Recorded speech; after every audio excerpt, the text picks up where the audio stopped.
Papayat ka. Sa paninirahan. Yan po yung pangunahing problema ng ating bayan o komunidad.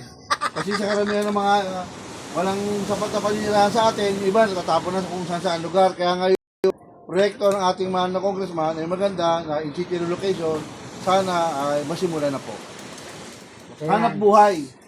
Yan din po isang napakaano. Kasi kung wala po tayong hanap buhay, wala po tayong papakain sa mga asawa at mga anak natin o sa pamilya Kay kami natin. pa rin. Kaya kailangan, Asawa natin. Anong mga asawa? Ilan ay asawa sorry, mo? wala kayong asawa. Wala rin kayong anak. Sabi mo mga Kaya, asawa. kasi marami akong asawa, kaya kamangin. Lagot ka.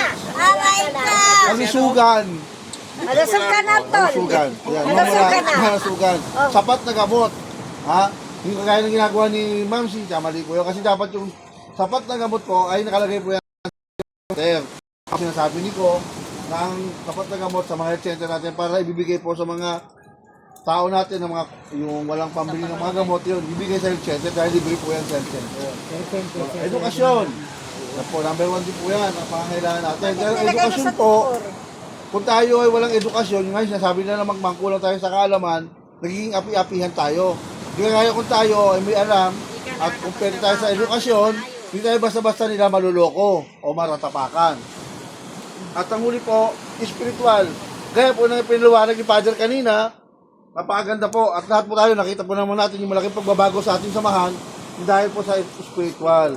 Kaya kailangan po lagi tayo magdadasal, manalig lagi tayo sa may kapal. Sipin po natin, hindi po nila tayo pinababayaan. Amen!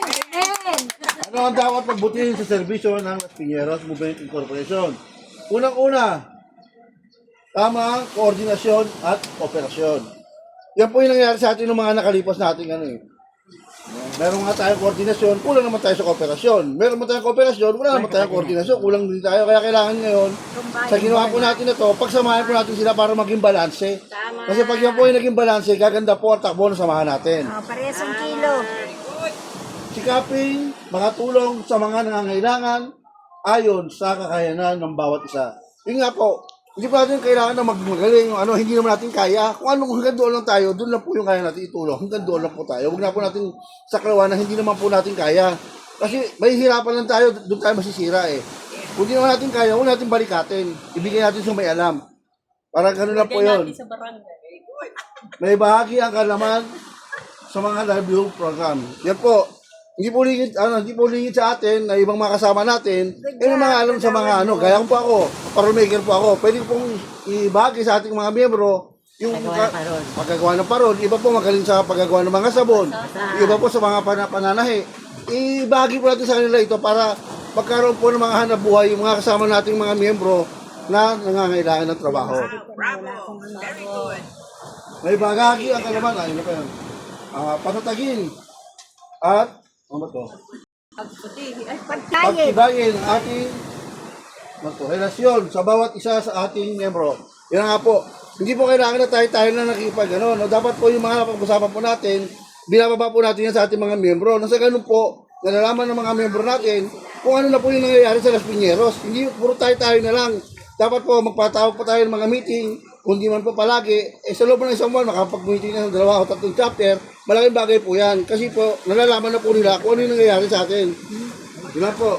Mapabilis lang. Ano ang programang dapat ilusad? Ay, number 1 po ay yung mga feeding program.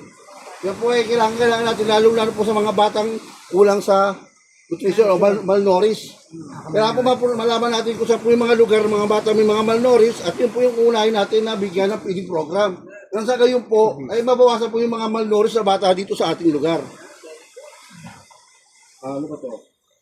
Pagturo ng livelihood program, yun nga po, kasama na rin po yan sa mga sinabi ko kanina, na dapat po pagturo po tayo yung mga may alam po sa atin sa livelihood, ituro po natin sa ating mga miyembro para po Tapos, ayan po, gift giving, clothes, food, toys, Kaya po yung mga gift giving po na yan, wala po, kaya yung ginagawa natin sa Kumusta Ka, at saka yung mga tulaid natin, pag may nasusunugan, yan, kung ano po yung ibibigay natin, mga damit. Doon, dami. Tapos pagka, po yung Pasko, ayan po yung sinatawag ng gift giving, mamigay po tayo ng mga laruan sa mga bata. Malaking bagay po yan kasi napapasaya po natin yung mga kababayan po natin, ng mga kabataan natin na kulang sa mga bagay na ganoon. sa tuwing Pasko po, mamigay tayo. Ugaliin po sana natin na maging project natin yan sa tuwing Pasko para marami tayong bata mapasaya. Dahil ang Pasko po ay para sa kabataan. Maraming salamat po. Okay. Salamat po. Tatlong palakpak. Yes, Kera! 1, 2, 3. Okay, next. Group 3. Namin na namin.